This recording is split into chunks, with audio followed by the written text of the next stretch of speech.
I miss airports.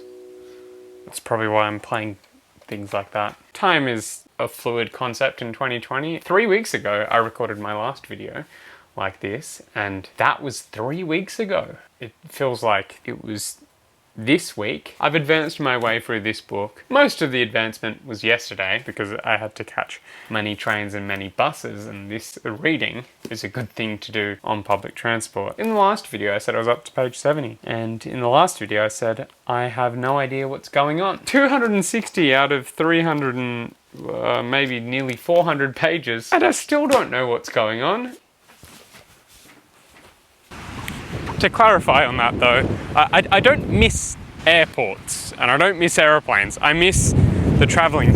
I miss the traveling part, really. Because in a typical year, I travel twice if I can. Honestly, I would go 4 times a year somewhere different if I could. I was meant to go to Brazil and the United States of America this year. It's been an interesting year for those 2 countries in more ways than one. I still really do want to go to the United States and go to Brazil because I wanted to visit family in Brazil, of course, and the United States. I wanted to meet some of the YouTubers that I work with and see them in person. I also want to go to Japan again. I really loved it, but I think I'd feel bad about going to the same place twice in a row, just because I don't travel as much as I'd like to, and if I just keep going to the same place, then... Point is, I miss traveling. I've had a friend kind of ask me, what about it are you missing? What are you longing for? How can you replace it? Time goes fast when you're not doing much. It was towards the start of all of this that I read something somewhere, or I heard it, or I watched it, I don't know. But they talked about why time is going so fast, and it's the fact that we're not doing anything new and we're just doing the same things. And your brain, after doing the same thing over and over again, it kind of goes, oh, well, I probably won't have to remember all of these individual events. I can just kind of unify them together